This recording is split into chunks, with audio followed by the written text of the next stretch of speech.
우리 철로 역정 오늘은 8번째 시간이고요. 우리 수요 영성 예배 나오신 모든 분들, 또 인터넷으로 함께 하시는 분들 환영하고 축복합니다. 지금 20분 정도 와 계신데 오늘따라 그 댓글이 많이 달려가지고 저는 출석 체크하신가 보다 했는데 영상이 잘 안 들렸다가 소리가 잘 안 들렸다가 이제 들리시는 것 같습니다. 그래서 함께 인터넷으로 예배하시는 분도 문제없이 함께 참여하실 수 있으리라 생각합니다. 오늘은 철로 역정 이제 8번째 시간이죠. 마귀의 올무에서 벗어나라라는 제목으로 제가 이 강의 처음에 시작할 때 한 10번 정도 강의하면 될 거다라고 이렇게 생각했는데 거의 이제 8, 9능선 넘어온 것 같아요. 이제 얼마 안 남았는데 그 나라 가기까지 얼마 남지 않았습니다. 마지막까지 함께 해주시면 고맙겠고요. 우리 지난 시간에 이어서 우리 그 철로 역정이 이제 믿음의 길을 가는데 계속 당하게 되는 어려움의 일들, 또 유혹자들이 어떤 사람들이 나타나는가 한번 살펴보면서 오늘 함께 은혜 나누도록 하겠습니다. 먼저 이 소망과 크리스찬, 소망씨와 크리스찬이 계속 믿음의 순례의 길을 가다가 오늘 이르게 되는 곳은 기쁨의 산이다라는 곳에서 쉬게 되죠. 이 기쁨의 산은 어떤 곳이었는가?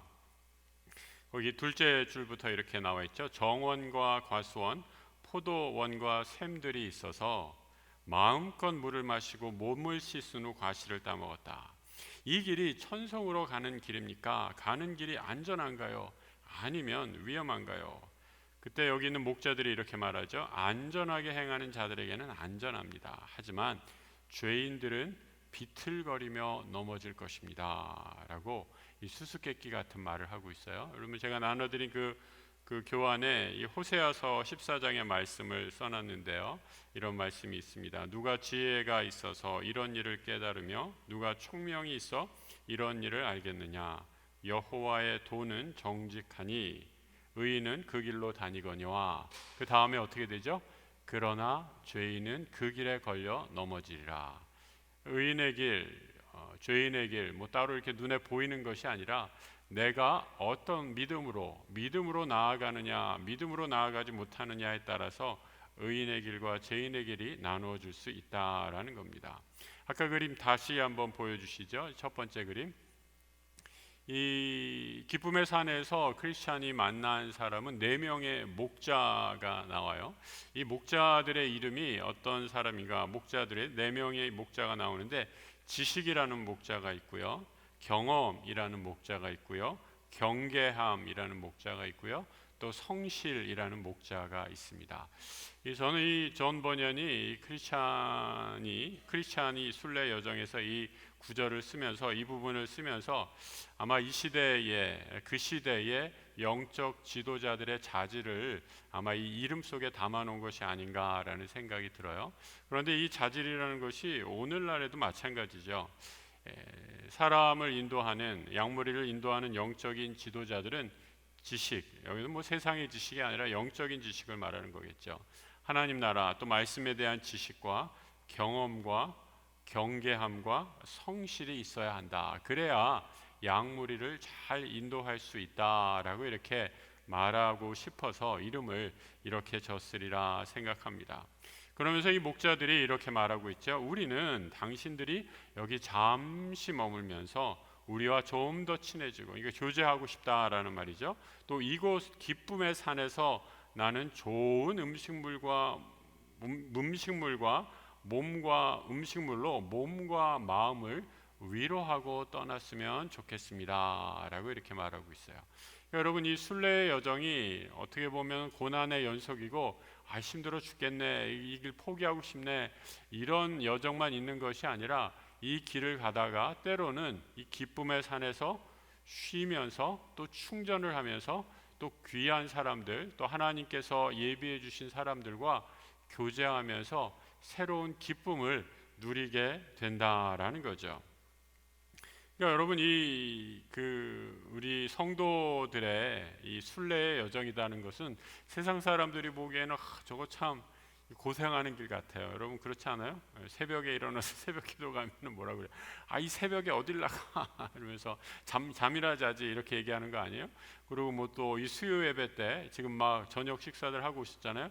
막 졸릴 시간인데 드라마들 한참 재밌는 거 많이 하는데 이 저녁 시간에 이렇게 오면 이 밤에도 또 어딜 가가 이렇게 세상 사람들은 이해하지 못하는데 뭐 하러 가는 길인가, 뭐 하는 것인가 이렇게 어리석게 볼 수 있지만 우리 믿음의 사람들은 이 믿음의 길이, 이 순례의 길이 기쁨으로 가득 찬 감사와 기쁨의 길이다라는 거죠. 그것은 하나님과의 영적인 교제, 그 기쁨을 누린 사람만 체험할 수 있는 신비다라고 이렇게 말하고 있는 것이죠. 그래서 여러분 이 미르바다원이라는 신학자가 이런 말까지 했어요. 이 쉼이라는 것은 우리가 그 순례의 여정에 있어서 쉼이라는 것, 이 안식이라는 것이 얼마나 중요한지 모른다라고 얘기하면서 안식은 하나님 안에서 그야말로 완전히 쉬는 것이다라고 이렇게 얘기해요.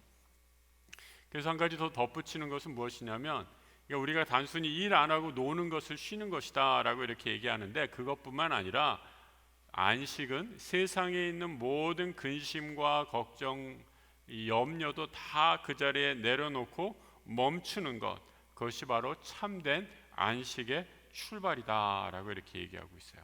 그러니까 여러분 이 소망과 크리스찬은 긴 순례 여정에서 지치고 때로는 실패하고 실족한 적이 있었지만 그때마다 좋은 안내자를 만났고 복음 전도자를 만났죠. 그리고 또 순교했던 믿음씨를 만났죠. 그리고 지금 소망과 함께 동역자가 되어서 이 믿음의 길을 걷고 있고 또 지칠 만할 때가 되면 다시 기쁨의 산에서 영적인 쉼을 누리고 충전을 얻어서 다시 일어나서 믿음의 길을 걸어갈 수 있는 힘을 얻게 된다라는 겁니다.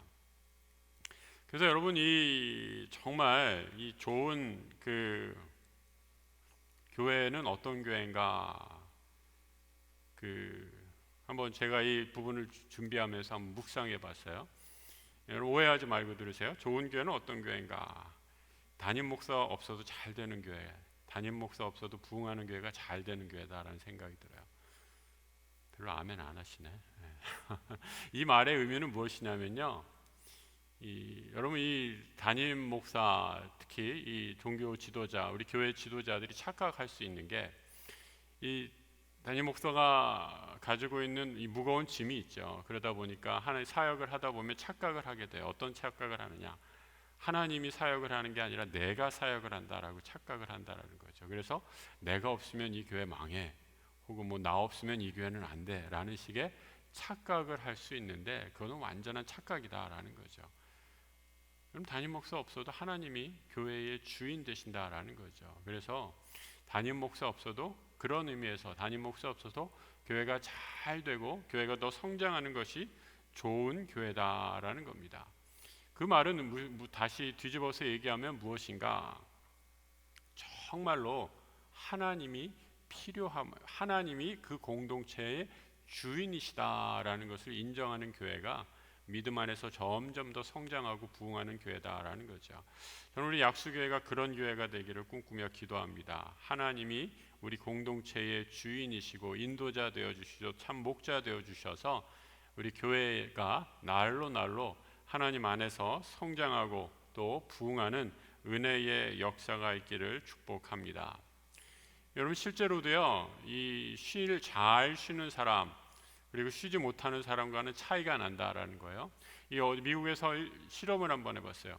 1시간 내내 쉬지 않고 일하는 사람과 50분 일하고 10분 쉬고 50분 일하고 10분 쉬고, 우리가 보통 수업을 그렇게 하잖아요. 여러분 어느 게 더 수업 능률이 오를 것 같아요? 50분 공부하고 10분 쉬는 사람, 학생, 노동자, 일하는 사람들이 훨씬 더 학생이나 일하는 사람이나 훨씬 더 능률이 있다라는 거예요. 왜요? 그 짧은 쉼을 통해서 다시 한번 재충전의 시간을 갖는다라는 거죠. 그래서 우리가 영적으로 재충전한다라는 것도 얼마나 중요한 일인지 모릅니다. 여러분 아까 그 그림 다시 한번 첫 번째 그림 다시 한번 보여주세요. 아까 그 목자들이 나왔는데 그 지식, 경험, 경계, 성실이라는 이름의 목자들이 하나하나 이렇게 등장하고 있는데요. 저는 아까도 잠깐 말씀드렸지만 존 버년이 여기서 말하는 이 목자들을 통해서 영적 지도자의 모습이 어떠해야 하는가라는 것을 아주 잘 보여주고 있다라는 거예요. 저는 오늘 이 부분을 준비하면서 그런 생각을 해봤어요. 내가 약속의 담임 목사로서 이 영적인 지도자로서 제가 제일 중요시하는 이 사역의 부분은 무엇일까라는 생각을 한번 해봤어요. 저는 저에게 맡겨준 하나님의 이 여러 가지 책무 중에 저는 말씀을 준비하는 것이 저에게 제일 중요한 책무 중에 하나라고 이렇게 생각을 합니다. 말씀을 통해서 하나님이 우리 성도들에게 하나님의 은혜를 전달하시고 말씀을 통해서 하나님의 음성을 들을 수 있기 때문에 이 말씀을 준비하는 것이 제가 목자로서의 사명을 감당하는데 아주 중요한 사역이다라고 생각합니다. 그래서 여러분 어떻게 해요? 한 7년 8년 차 되니까 이제 미천 다 떨어져 가지고 했던 설교 또 해야겠다 이렇게 하면 되겠어요, 안 되겠어요?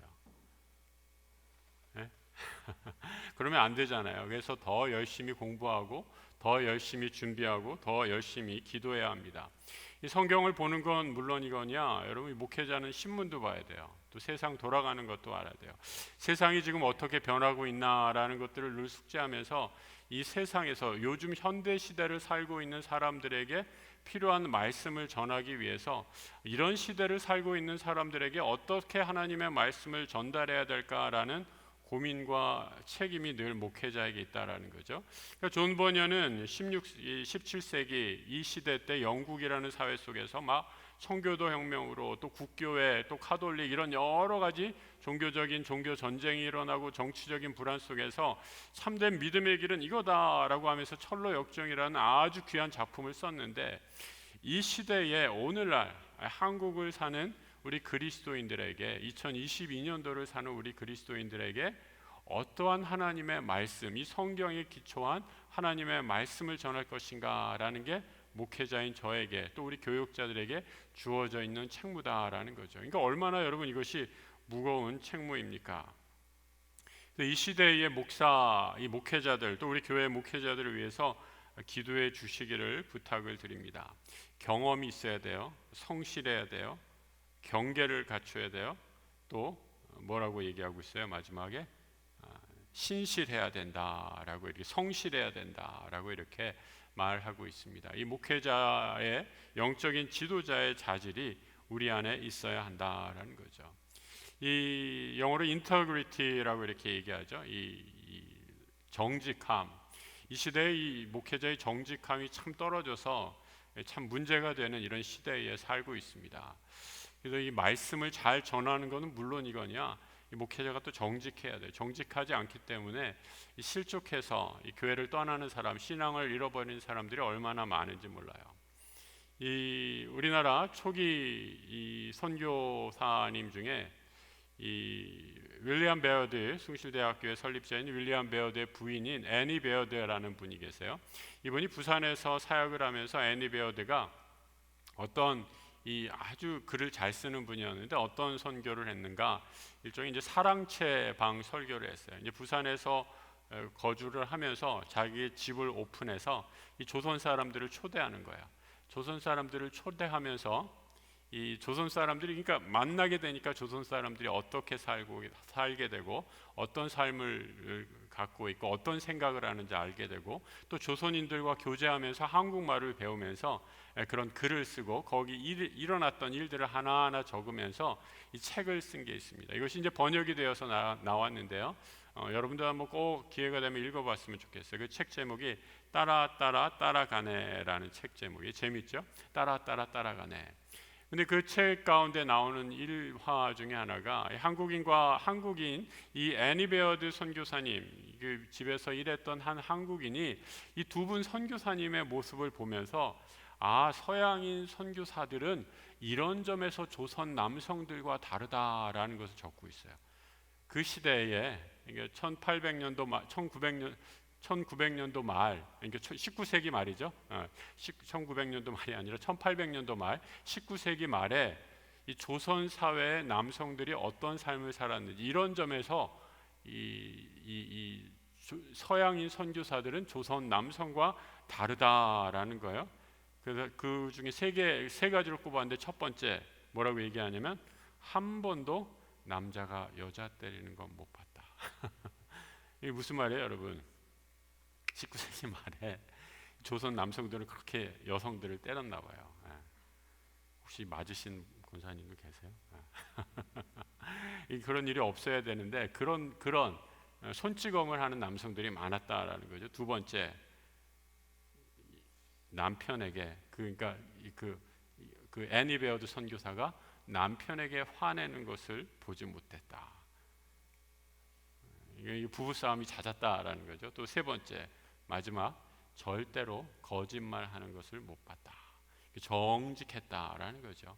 그러니까 서양인 선교사들과 같이 살면서 그 집에서 일했던, 그러니까 그때는 뭐 몸종이다, 뭐 하인이다라고 이렇게 그 집을 돕고 있던 선교사님들을 돕는 사람의 입에서 그 서양인의 삶을 보고 이렇게 얘기를 했다라는 거죠.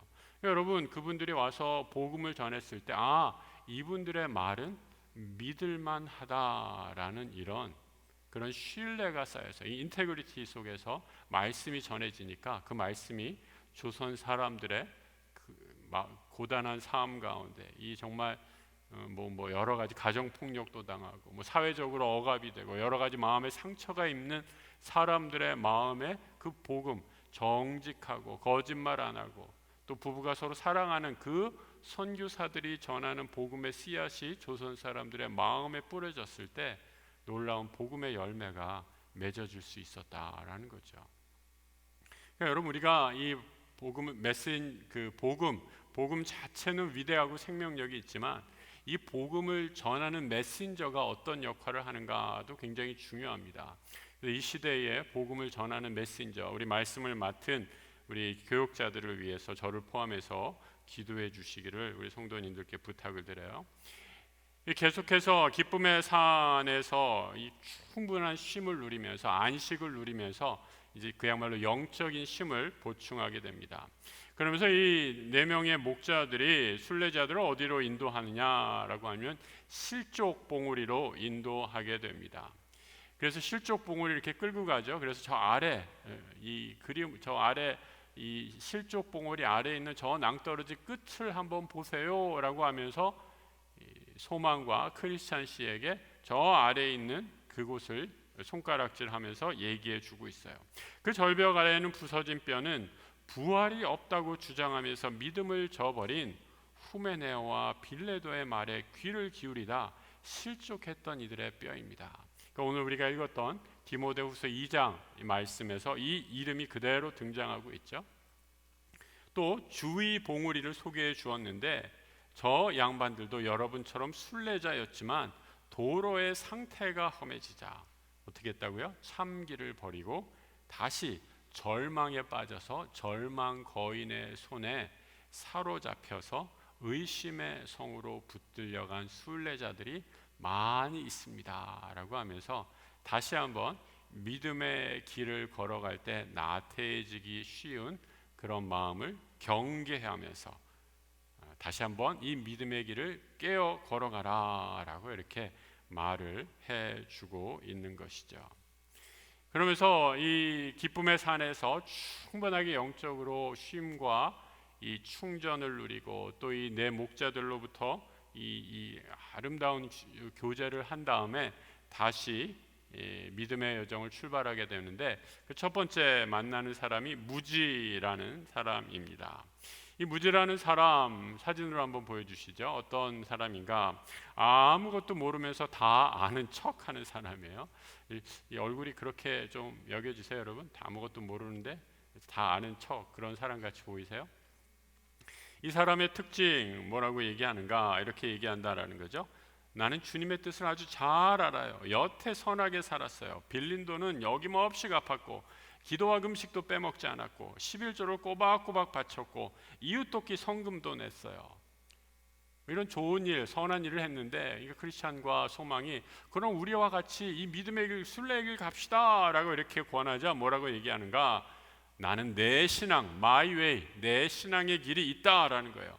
이렇게 말끔하고 쾌적하며 사시장철 푸르는 길이 우리 마을에서 시작돼서 이 길로 곧장 이어지는데 당신들은 왜 그 고생스러운 길을 가는지 모르겠네 하면서 오히려 크리스찬과 소망을 손가락질하고 비웃고 있죠. 그러면서 이 무지 씨를 보면서 무지 씨와의 대화를 통해서 크리스찬이 소망 형제에게 이렇게 말하고 있어요. 이런 사람보다는 오히려 미련한 사람이 더 희망이 있다네. 이게 재밌는 표현이잖아요, 여러분. 그러니까 조금 아는 사람보다, 쉽게 말하면 조금 아는 사람보다 아무것도 모르는 사람이 훨씬 더 낫다라는 거예요. 그럼 제일 위험한 사람이 어떤 사람인지 아세요? 어떤 분야에서 책 딱 한 권 읽은 사람이에요.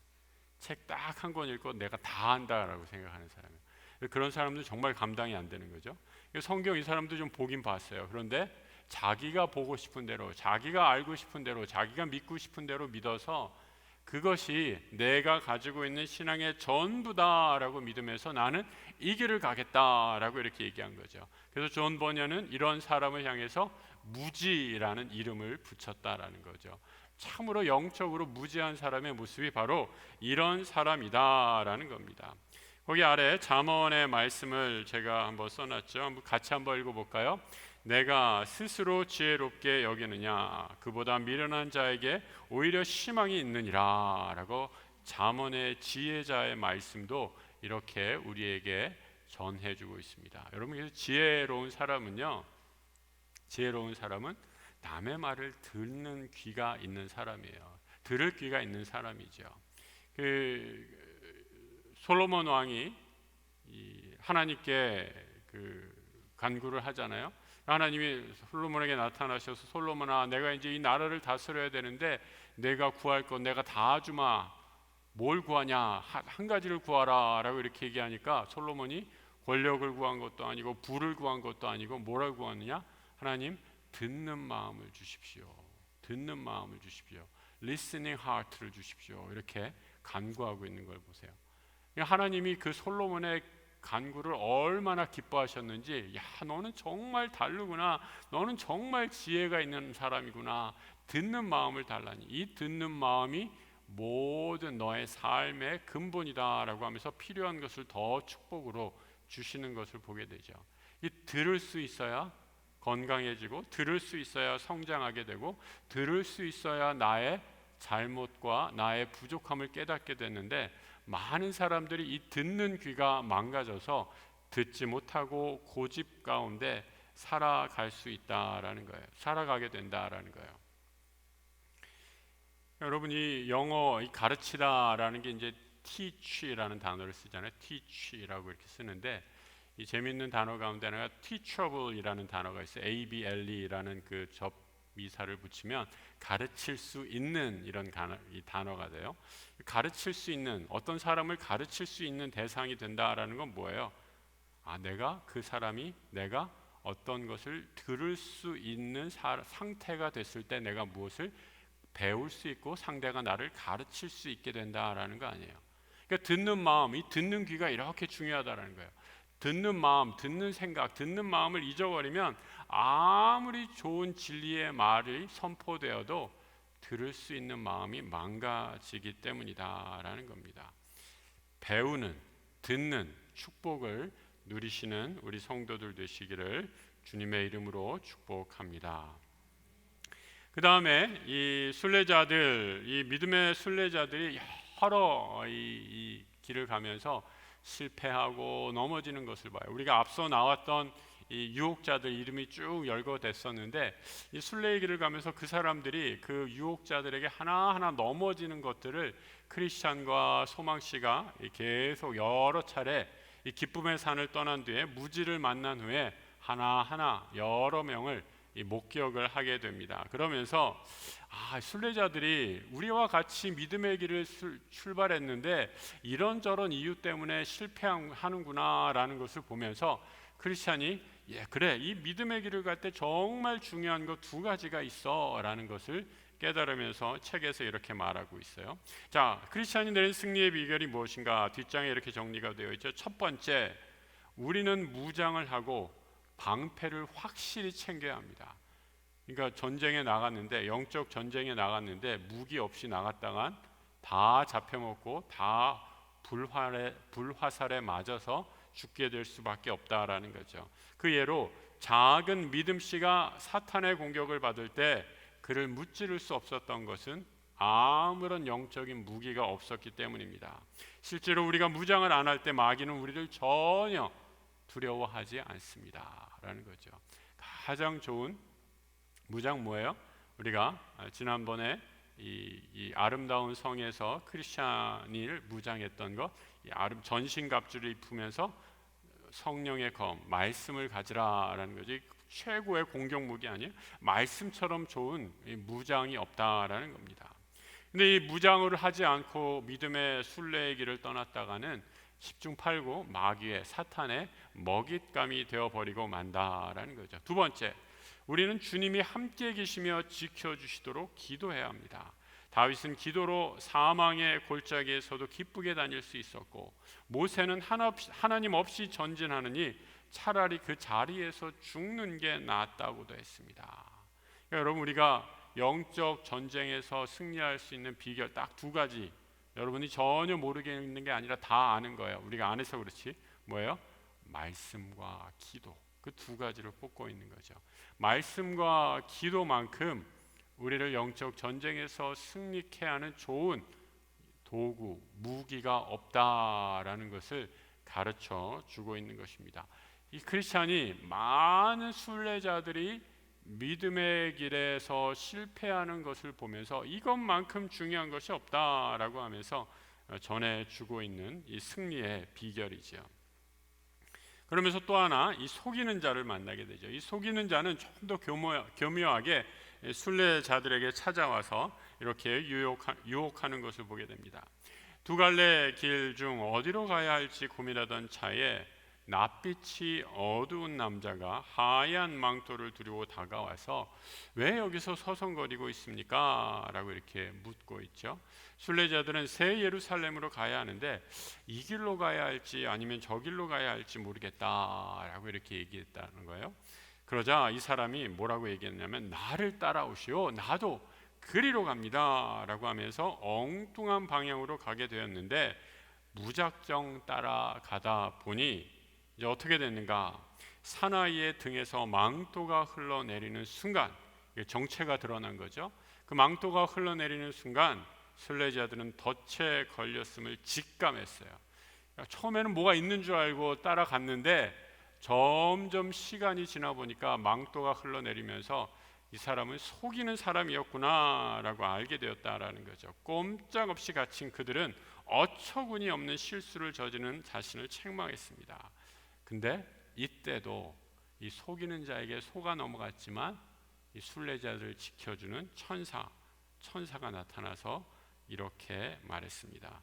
놈은 아첨장이요 빛의 천사로 가장한 거짓 사도들이니 속지 마십시오 라고 이렇게 말해 주고 있습니다. 여러분, 우리가 이 신앙생활 할 때 이 거짓 선지자, 거짓 교사들의 꾀임에 넘어가는 일들도 참 많아요. 여러분, 이단들, 대표적인 신천지 이단들 얼마나 활개치고 있습니까? 우리가 깨어서 분별하고 말씀과 기도로 무장하기 위해서 여러분이 말씀을 계속 공부하고 기도하면서 말씀에 굳게 서야 되는 이유가 여기에 있죠. 그 신천지에서 나오는 동영상들, 신천지가 얼마나 허황된 것을 가르치는가 아주 짧은 동영상 제가 이렇게 몇 개 찾아보다가 재미있는 거를 하나 찾았어요. 신천지는요, 여러분, 그 천사가 4계급이 있다라고 이렇게 가르쳐요. 대천사장이 있고 그 아래 중천사장 뭐 이렇게 해서 몇 개 계급이 있다라고 가르치는데, 그 신천지를 교리를 가르치는 것에서 누가 이 신천지의 그 거짓 가르침을 폭로하기 위해서 그 영상을 찍으셨더라고요. 그 신천지 교사가 막 칠판에 쓰면서 천사는 이런 계급이 있습니다라고 이렇게 열심히 설명하는데, 거기에 있던 어떤 분이 아마 그 성경을 잘 아는 크리스찬이었던 것 같아요.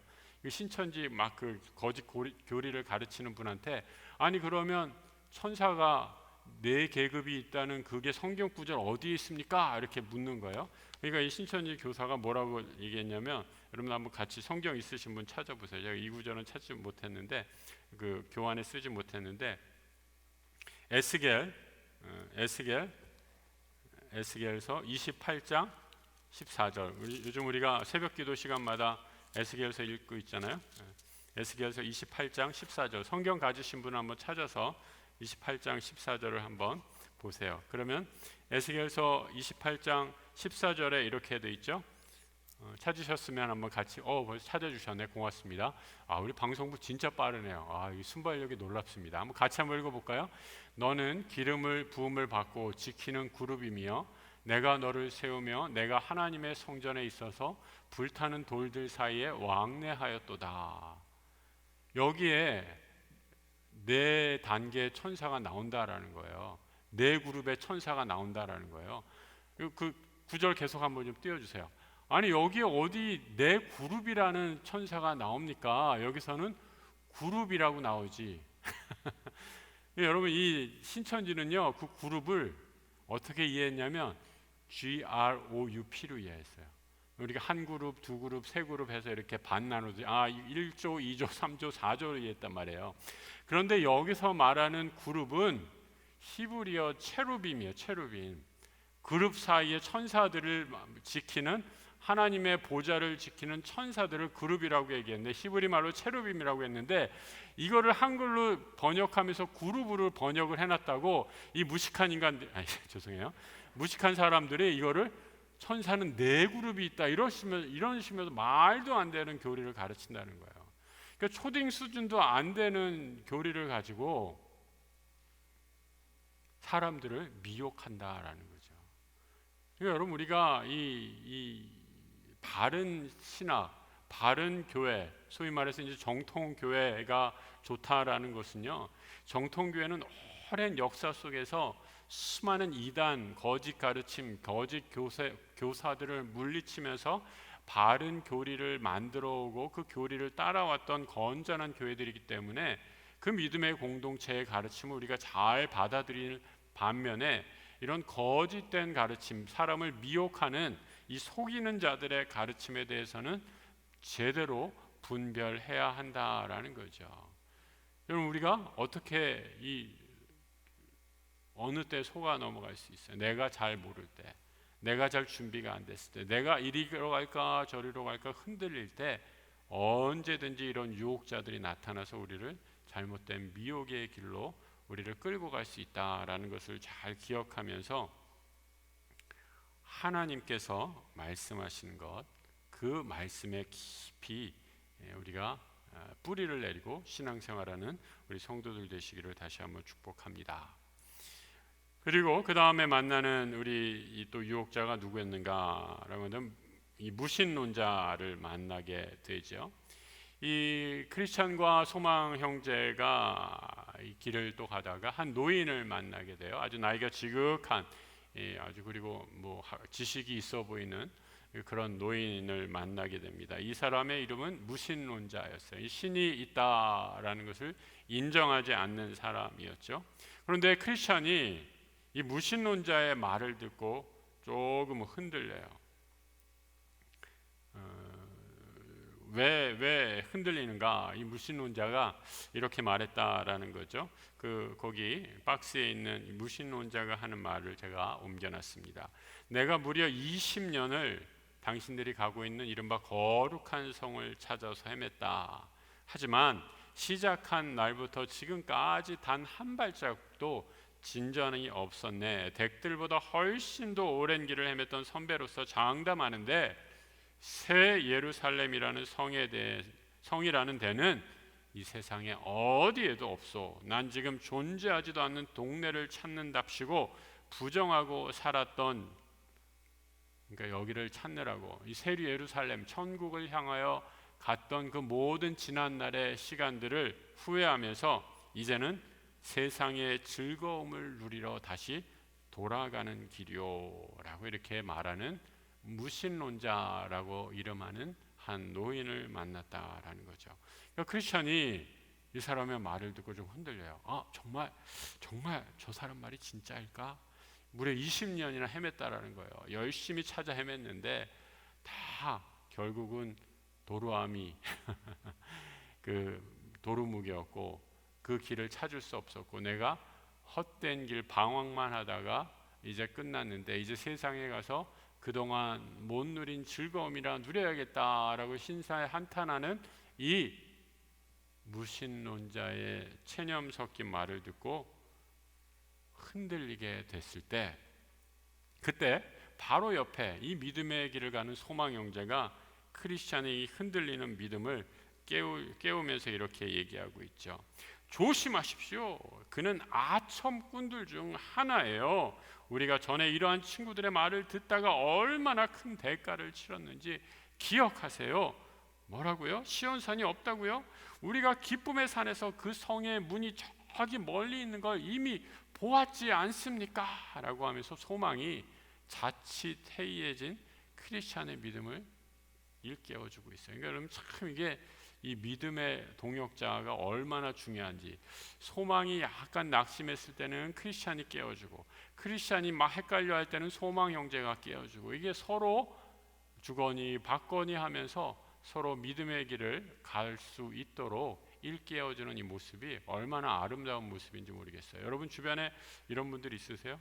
그런 분들 있다면 기도의 동역자, 내가 슬럼프에 빠지고 내가 영적으로 침체되고 할 때 손을 내밀어서 나를 위해 기도해 줄게, 당신을 위해 기도하고 있습니다, 힘내세요 라고 이렇게 말해 줄 수 있는 믿음의 동역자가 있다라는 분들은 반드시 그 성에 이르게 될 줄로 믿습니다.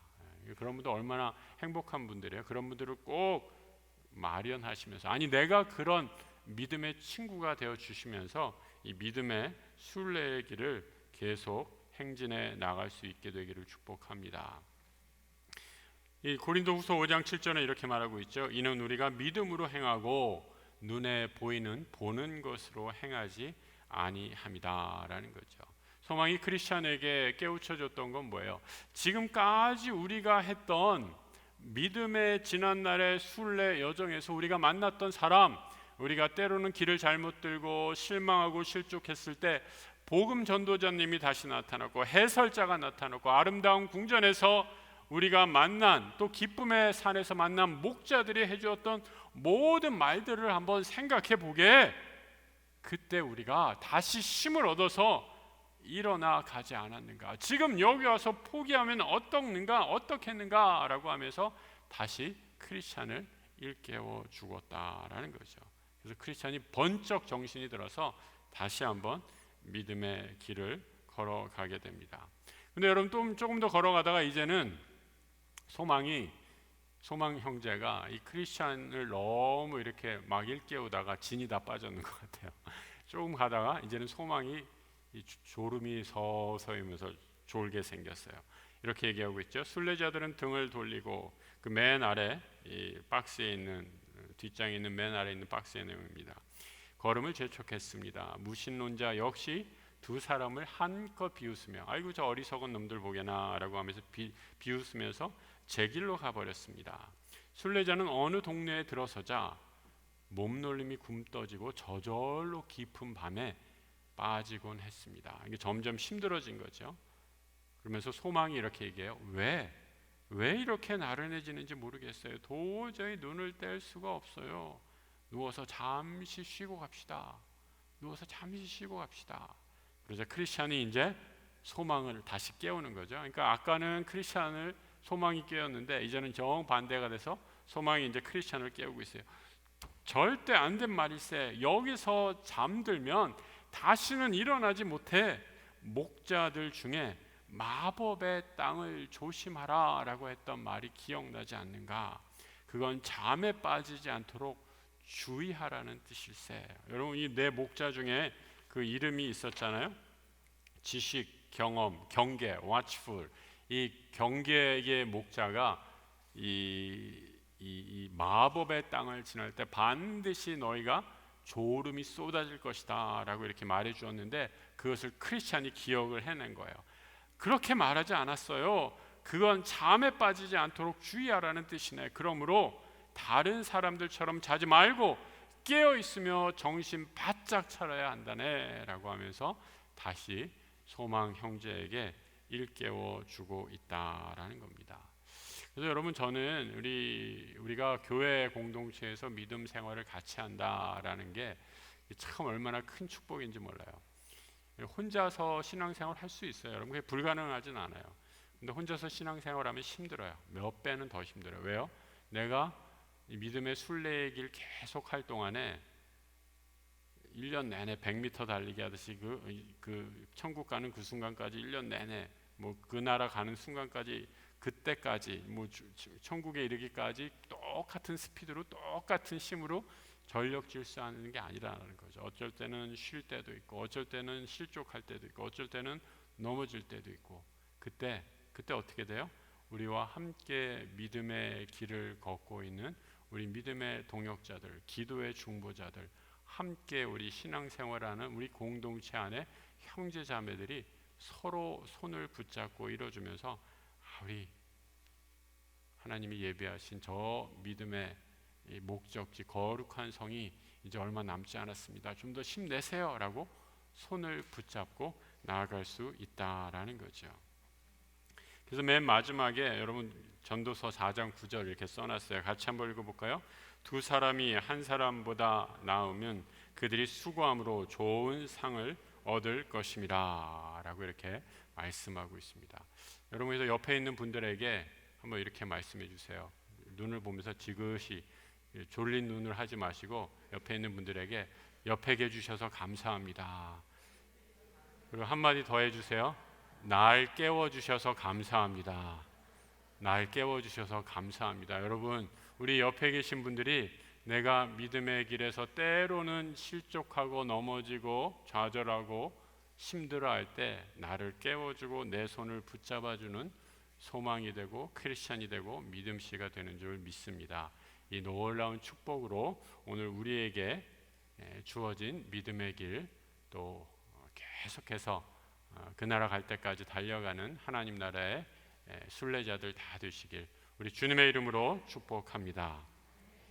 우리 함께 기도하며 나아가도록 하겠습니다. 하나님 아버지, 오늘도 귀한 음성 들려주시고 말씀 허락하여 주신 것 감사합니다. 내게 주신 것, 내게 주신 생명의 말씀 가슴에 새기게 하여 주시고, 아버지, 영적으로 무장하여 이 어두운 시대에 우리를 속이는 모든 미혹자들의 유혹에 넘어지는 것이 아니라 승리함으로 믿음의 길 걸어갈 수 있는 이 시대에 깨어있는 믿음의 순례자들 다 되게 하여 주옵소서.